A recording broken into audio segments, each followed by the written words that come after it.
Сам по себе проезд до Москвы теперь дело нехитрое. Мы делали это даже одним днем в ту и другую сторону.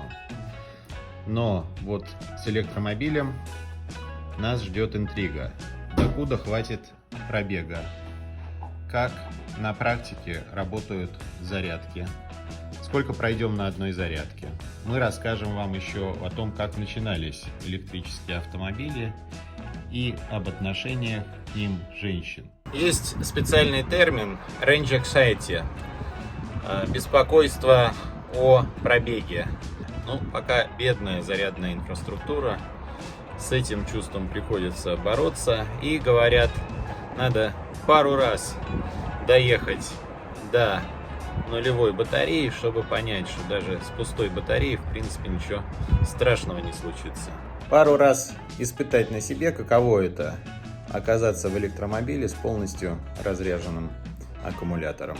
Вот карта нашего маршрута. Нам предстоит проехать 692 километра. Тесла обещает, что зарядки ей хватит на 370 километров. 370 на 2 получается 740, то есть вроде как с одной зарядкой посередине мы укладываемся даже спокойно. Но жизнь полна неожиданностей, поэтому мы наметили по пути себе резервные места, где можно зарядить электромобиль. Интересно, а в какой карточке мне ехать? Надо выбрать? Часть маршрута пройдет у нас по новой платной трассе М11, но на ней до сих пор не установлены зарядные станции для электромобилей. Поэтому потом мы перескочим на старую нашу дорогу М10 и в Валдае либо в Новгороде будем надеяться, у нас будет возможность подзарядиться. Повесили на холодильник магнит. Прости, Петербург, я уезжаю в Москву. В общем, я решила взять не очень красивую куртку, но зато очень теплую. Ну что, кофе мы уже взяли, стоим на выходе, так что пока, коты, мы уезжаем. Потомкам будем рассказывать легенды про коронавирусные времена. Ну вот видите, парковка — это общественное пространство, поэтому я здесь по правилам нахожусь в маске. Заряда у нас на 372 километра. Вчера пошел я на две небольшие хитрости. Во-первых, выставил зарядку батареи до полной. На ежедневной основе рекомендуют заряжать ее где-то на 3/4, 2/3, чтобы продлить ресурс.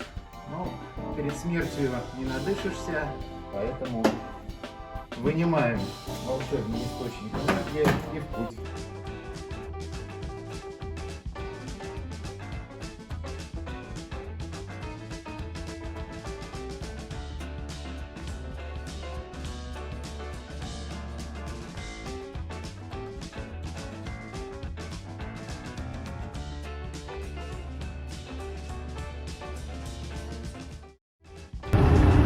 О, нам сюда заговорился, чуть не пропустил. Вот была бы потеха. А о каком втором трюке подготовки машины к дальней поездке ты говорил в гараже? Первые километров 10-20 приходит в себя и нагревает салон, включает климат-контроль до комфортной температуры. Самое главное, разогревает батарею. Так что первые 10 километров пути идет потребление энергии на сервисные вот эти системы на 20-40%, в зависимости от погоды, опять же, больше, чем при обычной трассе. Есть такая хитрость. Вот здесь на экране зарядки можно рассказать накануне машине, в какое время ты будешь выезжать. И к этому времени еще на централизованном электропитании, будучи подключенной к сети, она все эти подготовительные процедуры проведет не за счет батареи, а за счет розетки. Так, а нам нельзя ускоряться, потому что старт-стопный режим как раз таки очень сильно съедает нам батарею. Давай выключим климат, чтобы сэкономить батарейку. Можно выключить, но я думаю, что здесь есть такая хитрость. Батарея, когда отдает энергию, она сама греется. и есть мощная система кондиционирования самой батареи, климат-контроля. Так что, может быть, то тепло, которое мы будем забирать от батареи, как раз и можно без убытка отдавать в салон. А мы меняем водителя и репортера.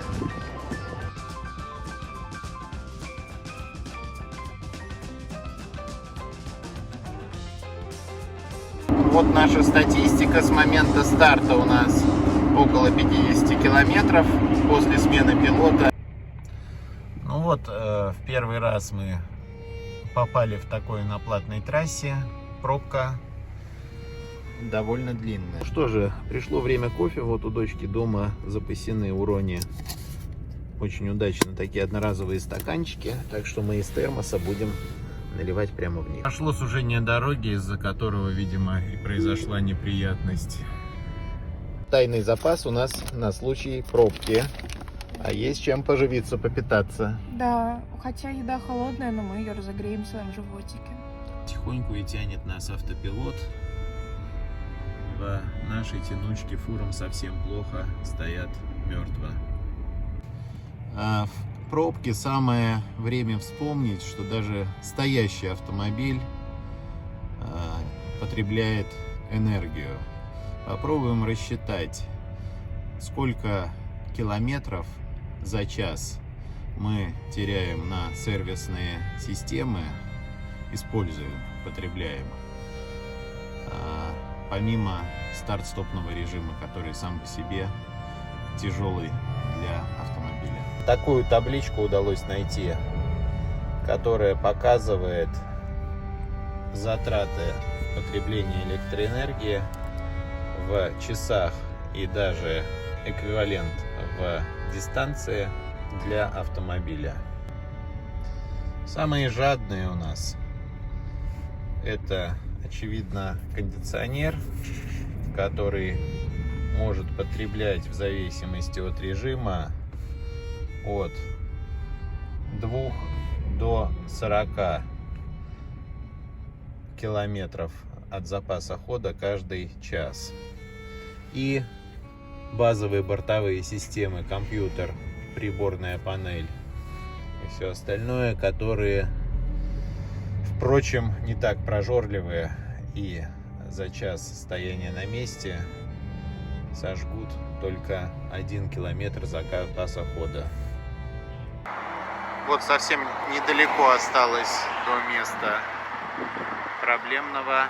Очевидно, растаскивают сейчас как раз в данный момент аварию. Вот, стала появляться информация, что там происходит и что нас ждет. В пробке осталось стоять 9 минут. Сужение в одну полосу. Не утащили еще пострадавших. Неизвестно. ДТП поставил кто-то. Но это давно. 8 километров осталось, если так будем ехать. Это инстант рейндж. Вот мы как-то двинулись до Новгорода 105 километров, до Валдая 250. В моменте нам обещают, мы проедем только 70. Но если переключиться на среднее, то у нас аж 206. У нас есть еще резервная зарядка в Новгороде. Давай заедем на нее. Давай заедем. Заглянем, как она работает, испытаем. Это была обгон, да? Видимо, не мудрено. Аккуратнее надо. Статистика показывает, что в пробке у нас потребление было в среднем 300, где-то уже сейчас меньше стало, ватт на километр. Не спеша мы едем, а народ вырвался из пробки на оперативный простор и поливает. Во время стояния в пробке у нас прям укор этого расхода. Использовали меньше трети, чуть больше четверти батареи. То есть реально мы могли бы замахнуться на 400 километров пробега с учетом двухчасового стояния непродуктивного энергопотребления в пробке. Уходим с платной трассы, заедем в Великий Новгород и дальше до Валдая, до скоростной зарядки. пойдем по классической трассе М10. Надо внимательно смотреть, не пропустить после пункта оплаты уже, как устроена развязка, как нам проехать на сам Новгород. Пикнул транспондер. На Новгород, очевидно, прямо на мост. И туда завернем, а это пошла отвилка на Питер. Вот так вот выглядит Новгород. 4 часа 20 минут, как мы стартанули из дома. Вот она наша появилась. Здравствуйте. Скажите, а электрическую машину нам зарядить, карточку какую-то надо? Ага. Спасибо, сейчас придем к вам. Вот. У нас здесь два провода для разных стандартов зарядки. Сейчас нам нужен будет голубой. Он в комплекте с машиной не шел. Отдельно в сервис-центре брали. А еще для самой мощной зарядки у нас вот такой вот есть замечательный переходник кочерга. Последовательность действий: подключить кабель к электромобилю и к зарядной станции.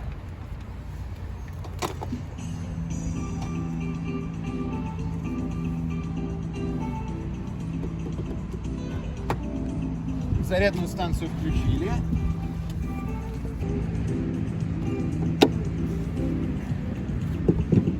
Так? Угу. Так, все погасло, зарядка не идет. Приложить AirFit карту к зарядной станции. Приложили. Смотрим. Ну. Значит, смотрите, зеленая готовность. А Дальше желтое соединение, заряда идет. О, надо было увереннее прикладывать. соединение, заряд идет. Зеленый мигающий огонек означает, что ток есть, зарядка движется. Но пока все плохо. Он видит 6 ампер тока, обещает нам заряжаться 16 часов. Вот набрал полную мощность для этой зарядки. Мы получаем в 1 час 46 километров. Сейчас покушаем и потом примем решение,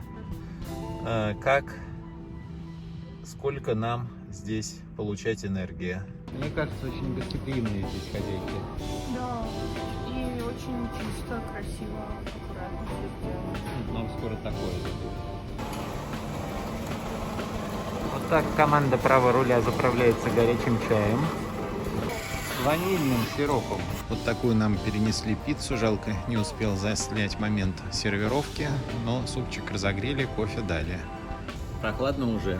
Вот взяли местный новгородский продукт и его торжественно в чай опустили. В информационной табличке было написано: отдыхайте каждые 2 часа, но из-за этой пробки мы немного перебрали, так что хорошо так посидеть чуть-чуть и перевести дух от дороги. Вот мы еще стоим на зарядке, включил я климат-контроль и смотрю, насколько уменьшилась скорость зарядки. С ним и без него давайте попробуем климат выключить. То есть, если без нагрева заряжает 45 километров в час на этой трехфазной розетке, а с климатом сразу уменьшается до 24. Выехали на Москву, заправили нас в этот раз бесплатно, но вот взяли короткую дорогу, пока начинается она драматично.